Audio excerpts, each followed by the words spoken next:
네, 안녕하세요. 반갑습니다. 바른교회 장승재 목사입니다. 네, 오늘 하나님의 말씀은 전심으로 주를 따르라, 부족한 신앙에서 온전한 신앙으로라는 제목으로 열왕기하 3장 1절에서 12절 말씀 우리 함께 살펴보도록 하겠습니다.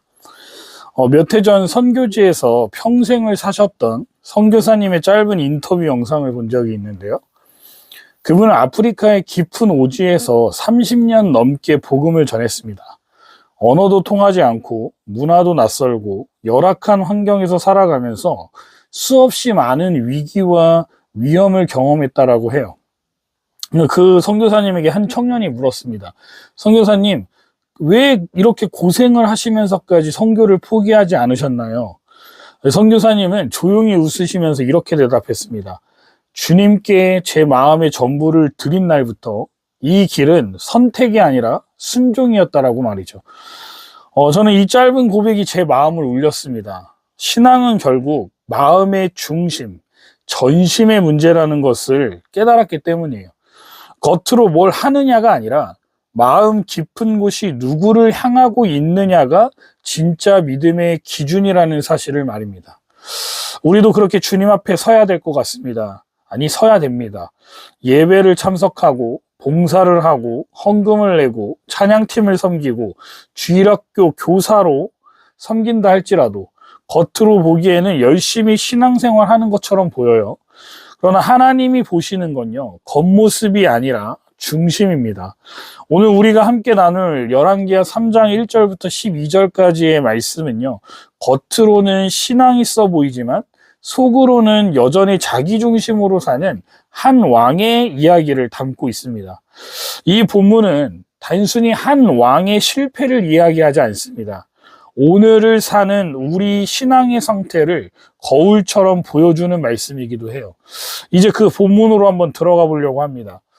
열왕기하 3장에는 북이스라엘의 왕 여호람이 등장해요. 그는 악명 높은 왕이었던 아합과 이세벨의 아들입니다.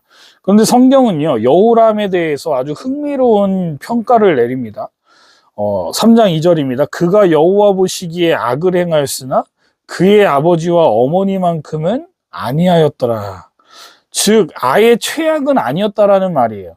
실제로 여호람은 당시의 백성들이 섬기던 바알 우상들을 없애기도 했습니다. 오늘날로 말하자면 눈에 보이는 우상 숭배 시설을 철거한 겁니다. 교회 안에 이상한 그림이 걸려 있어서 그걸 좀 치운 정도랄까요? 하지만 성경은 그것만으로는 부족하다라고 말하고 있어요. 왜일까요? 이 겉으로는 하나님을 섬기는 척 했지만 그의 마음 중심은 여전히 하나님이 아닌 다른 것들을 향하고 있었기 때문이라는 겁니다. 그는 바알 신상을 치우긴 했지만 이스라엘 백성들을 죄로 끌고 갔던 여로보암의 길, 곧 정치적 계산과 자기 욕심을 우선하는 삶을 여전히 그대로 따랐다는 거죠. 2% 부족할 때라는 음료 광고 문구를 혹시 기억하십니까? 입이 마르고 갈증이 있을 때 뭔가 약간 모자란 느낌이 있을 때 그걸 해소해 준다라는 메시지였죠. 그런데 이 표현이 여호람의 신앙을 너무나 잘 보여줍니다. 겉으로는 조금 나아 보였지만 실제로는 여전히 하나님과의 관계가 끊어진 채 자기 마음대로 살아가던 사람이었다는 거예요. 여호람은 하나님께 기회를 수없이 받았습니다. 부모 세대의 비극적인 최후를 보면서 자랐고요. 무너진 신앙의 결과가 얼마나 무서운지를 잘 알고 있었어요.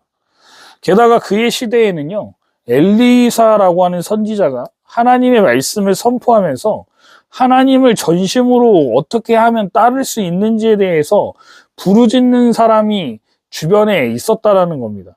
하지만 그는 끝까지 말씀을 듣고도 돌이키지 않았습니다. 교회는 나갔지만 신앙생활은 똑바로 하지 않았다는 거죠. 왜냐하면 신앙을 겉모습으로만 유지했기 때문입니다. 외적으로는 정리했지만 마음 중심은 한 번도 하나님께 내어드리지 않았다는 거예요. 사랑하는 여러분, 오늘 우리 교회 안에도 여호람과 같은 모습이 있습니다. 겉으로는 예배에 참석하고 봉사도 할 수 있어요. 프로그램에도 참여하지만 정작 마음 깊은 곳에는 하나님보다 세상적인 성공, 사람들의 시선, 자기 뜻과 계산이 먼저 자리하고 있다면요, 그건 온전한 신앙이라고 할 수 없습니다. 하나님은 우리가 하는 일보다 우리의 중심을 먼저 보시는 분이라는 것을 꼭 기억해야 돼요.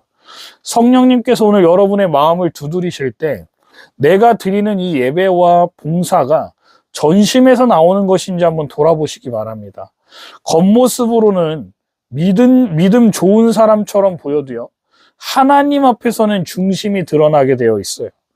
혹시 여러분 중에 교회 안에서는 활동을 열심히 하고 있지만 삶의 자리에서는 여전히 내가 하고 싶은 대로 말씀도 안 보고 기도도 안 하고 감정대로 말하고 판단대로 결정하면서 살아가고 있지는 않으십니까? 그런 신앙은 2% 부족한 게 아니라 결정적인 한 조각이 빠진 불완전한 믿음이라는 거예요. 하나님은 오늘 여러분에게 겉이 아니라 중심을 새롭게 하자라고 부르십니다. 전심 없이 드리는 예배는 그저 종교적인 습관일 뿐입니다. 지금 이 시간 여러분의 마음 중심을 하나님께 다시 드리시기 바랍니다. 진심으로 살아야 중심이 무너지지 않아요. 본문 3장 4절부터 보면요, 모압이 북이스라엘의 조공을 바치던 관계를 끊고 반란을 일으킵니다. 이 일은 여호람에게 큰 위기였어요. 정치적 위상도 흔들리고 경제적 손실도 막대했기 때문입니다. 여호람은 이 위기를 해결하기 위해서 남유다 왕 여호사밧과 에돔왕을 끌어들여서 동맹을 맺기 시작해요. 즉, 그는 하나님께 위기의 순간에도 먼저 묻지 않았습니다. 자신의 정치력과 군사동맹으로 문제를 해결하려고 했던 거예요. 그 결과는 어땠을까요? 전쟁을 준비한 지 7일이 지나도록 물 한 모금 구하지 못하고요, 광야에서 방황하게 됩니다. 자신의 계획은 실패했고 이제야 여호람은 말하기 시작해요. 3장 10절입니다. 우리가 여호와께 버림을 받아 모압의 손에 넘기려 하심이로다. 자기 판단대로 움직였을 때는 아무 말 없다가 잘못되니까 이제는 하나님을 탓하고 있어요. 이 장면 여러분 너무 익숙하지 않습니까? 우리는 종종요, 하나님을 도깨비방망이처럼 대할 때가 있는 것 같아요. 필요할 때는 찾고요, 문제가 생기면 기도하고요, 원하는 걸 얻으면 어떻게 합니까? 곧바로 잊어버립니다. 이런 신앙은 온전한 신앙이라고 할 수 없겠죠. 그건 자기중심적인 종교 생활일 뿐입니다. 여호사밧은 그래도 조금 달랐어요. 이 위기 속에서 그가 여기 선지자가 없느냐라고 묻습니다. 그 말에 따라서 엘리사 선지자를 찾게 되고 그제서야 하나님께 나아가기 시작해요. 하지만 한번 생각해 보십시오. 왜 그러면 처음부터 하나님께 묻지 않았을까요? 왜 문제가 생기고 길이 막히고 도저히 해결할 수 없을 때에만 하나님을 찾게 되는 걸까요? 그건 하나님을 나의 삶의 주인으로 모시지 않기 때문입니다. 문제 해결사 정도로 여겼기 때문이에요. 이것이 바로 도깨비방망이 신앙입니다. 필요할 때만 꺼내 쓰고 쓸모없을 땐 서랍에 넣어두는 신앙 말입니다. 사랑하는 여러분, 오늘 교회가, 우리 바른 교회가 회복해야 할 가장 중요한 것은 하나님을 필요의 도구가 아니라 삶의 주인으로 대하는 신앙입니다. 여러분, 기도는 위기에서 벗어나기 위한 수단이 아니에요. 기도는 내 뜻을 꺾고 하나님의 뜻을 따르겠다라는 고백의 행위입니다. 예배는 감정적 위로를 위한 시간이 아니에요. 예배는 내가 주인이 아님을 인정하고 하나님 앞에 무릎 꿇는 시간입니다.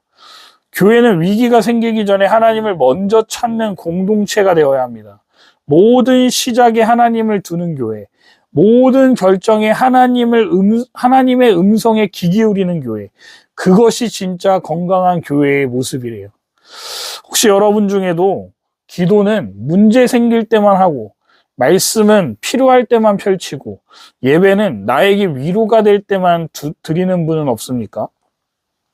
하나님을 도깨비방망이처럼 다루는 신앙, 그건 전심이 빠진 매우 위험한 믿음입니다. 그 신앙은 결국 문제가 올 때마다 흔들리고요, 사람과 상황에 따라 요동치는 불안정한 신앙이 될 수밖에 없어요. 하나님은 우리의 피난처일 뿐 아니라 우리 인생의 주관자 되셔야 합니다. 문제 해결을 위한 신이 아니라 우리의 삶 전체를 맡길 분이 되어야 한다는 거예요.